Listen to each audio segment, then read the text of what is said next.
That is the reason why when 10 of our women are killed, raped and killed in India, you don't hear about it. These guys don't even stand up and talk about it. And I attribute that directly to this Gandhi. Gandhi also called our people as Harijan. I don't know whether you heard the word. Harijan means, Hari means God, Jan means children, children of God. Dr. Ambedkar got so mad. I said, don't call our people with any sweet names. Call a slave, the slave will revolt. You call a slave as the children of God, you are taming them a little more, making you a better slave. And that is exactly what he was doing. But in fact, it has got a different connotation. The word Harijan has a different connotation because the Hindu religion has so many evil practices. One of them is to make the young girls and women of untouchable community to be dedicated to the Hindu temples. This is one of the practices. It is called Devadasi system. See, these people, untouchables, are so ignorant, so absolutely uneducated. They think next life is going to be better if this Brahmin tells me whatever I should do. So he says, you have a nice looking girl, so you dedicate her to temple. So she can clean the temple around and dance and entertain the priests. Yes.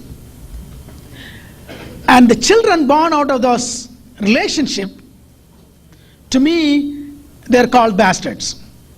And they called Harijans. Because the fathers were close to God.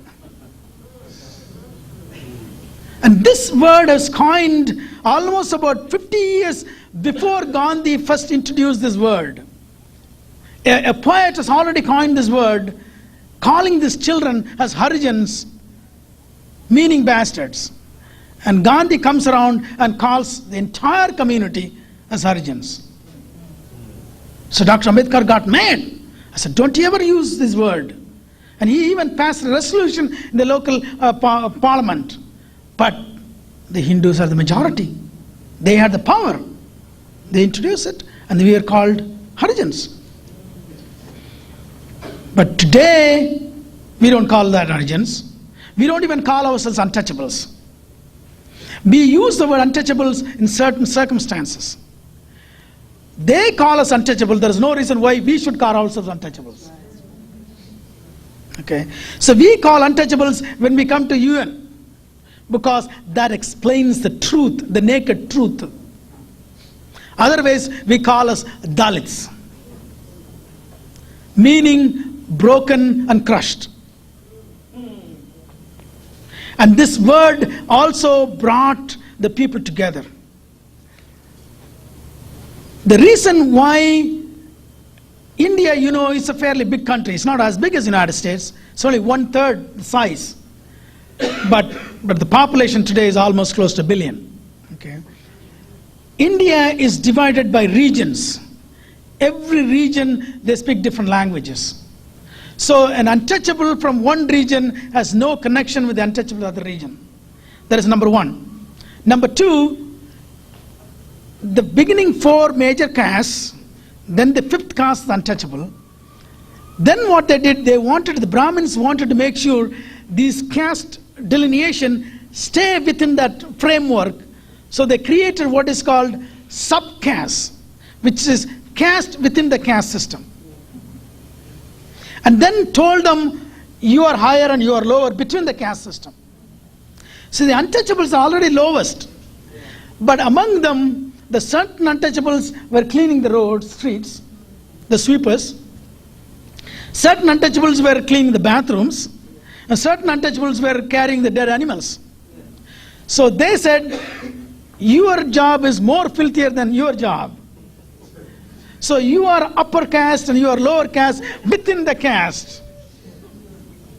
So these guys are fighting with each other, trying to figure out who is upper and who is lower. And they've completely forgotten the enemy that they're supposed to be fighting against.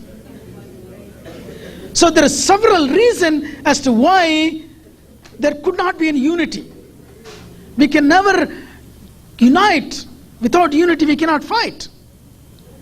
So this all worked against us. And Gandhi played his trick.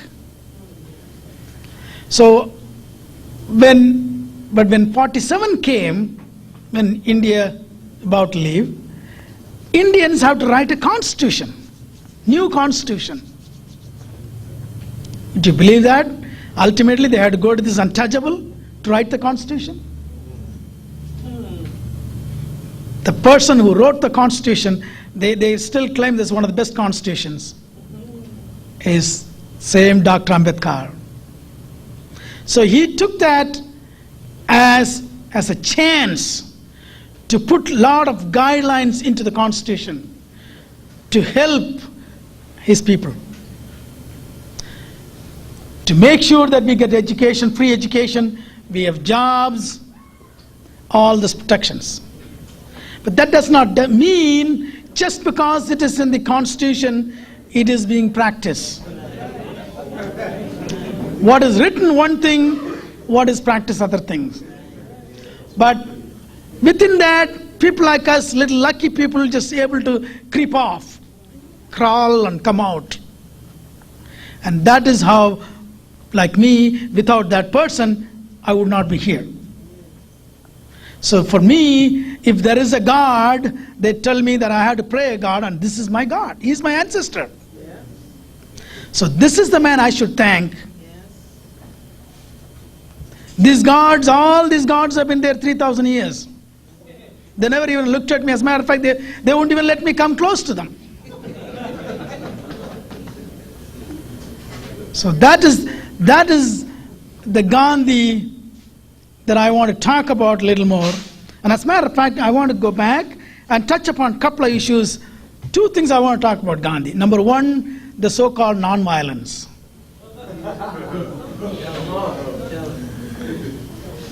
Then come back and tell you what he did specifically in South Africa. Before that, I want to say something about Gandhi. Most of the time when you hear Gandhi's name, you would hear as Mahatma Gandhi.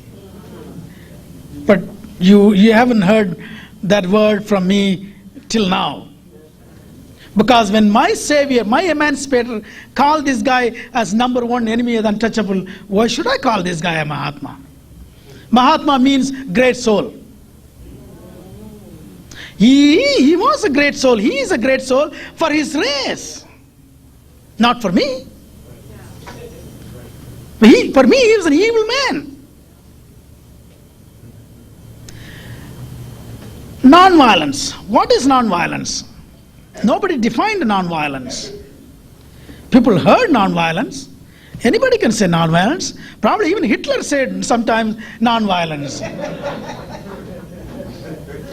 Does it mean that we need to glorify Hitler? And that's exactly the African American community is doing in this country once a year during Dr. Martin Luther King's birthday.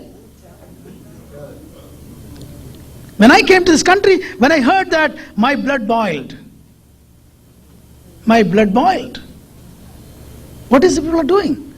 I thought the African Americans are better educated compared to the untouchables in India. Are they? No. I don't know. I don't know. Yes, this guy Gandhi said non-violence. But do you know what he meant by non-violence? He said, hey, your master will hit you, but you don't hit him back. That is the non-violence you practice. Be non-violent when somebody hits you. That is the definition of non-violence this Mr. Gandhi used. I do not know whether Dr. Martin Luther King got the whole story or not. Obviously he did not. But that's what Dr. John Henry Clark told me. Because I have a proof. I understand Dr. Clark tried his best to go to Dr. Martin Luther King to tell him the real Gandhi. But there are people around Dr. King who would not allow Dr. Clark to go close to Dr. King to tell the story. But it's time that we get the facts.